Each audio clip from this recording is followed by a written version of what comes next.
Welcome back to Sissy Maya. Here, we embrace true femininity. Make sure to subscribe to our channel to never miss an update. The sleepover party was supposed to be a typical night of giggles, movies, and pizza. But little did they know that their friend, Sarah, had something else in mind.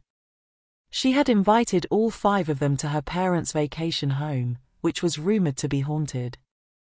Excitement filled the air as they all piled into her SUV, not realizing that they were about to embark on a night they would never forget. As they arrived at the secluded cabin, Sarah revealed her true intentions. She had planned a cross-dressing party. She had secretly purchased a variety of feminine clothing and accessories, hidden in the cabin's many closets and drawers. The 4 girls, eager to play along, quickly stripped off their own clothes and began to slip into the revealing lingerie and dresses. But when it came time for the 5th and final costume reveal, things took a sordid turn. Sarah's friend, who they all knew as their handsome and masculine companion, was revealed to be wearing a delicate lace bra and panties set, a frilly apron, and a fluffy wig. The look of shock and horror on their faces was palpable. "You mean, you wanted me to be the cross-dresser?" he stammered, his voice barely above a whisper. "Of course, silly," chimed in Emily, one of his closest friends. "It's just a game, right? Besides, it's not like you're really wearing anything that revealing."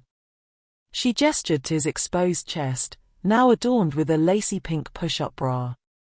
He couldn't help but feel a wave of heat rush to his cheeks.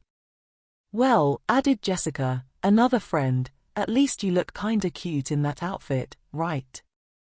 She smiled sweetly, her voice laced with sarcasm. The other girls nodded in agreement, their faces twisted into smirks. The male friend felt a knot forming in his stomach as he realized that there was no escaping this twisted game they had planned for him. Despite his protests, the 4 girls took it upon themselves to further feminize their friend. They painted his nails a soft shade of pink, applied makeup to his face, and even tied a frilly bow around his neck. As they did so, he couldn't help but feel a growing sense of shame and humiliation. But the worst was yet to come. Once they had finished with his appearance, the 4 girls informed him that he was expected to act like a proper lady for the rest of the night.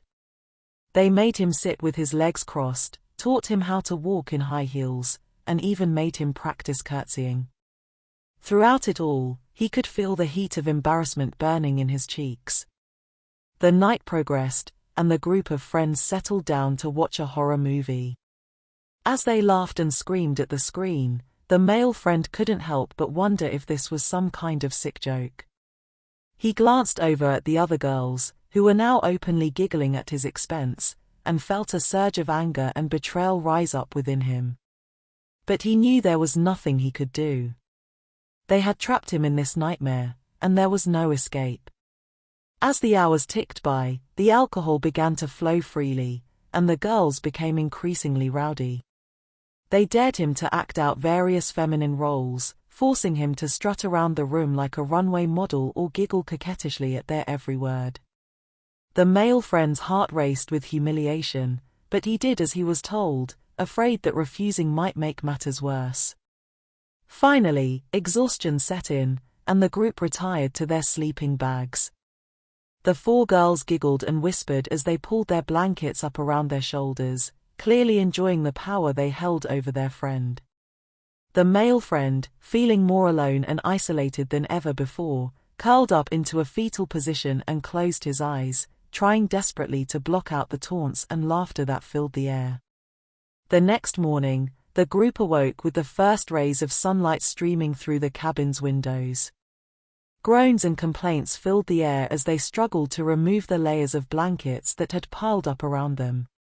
As they began to stir, the male friend's heart raced with fear. He knew that today was the day he had to face the consequences of their twisted game.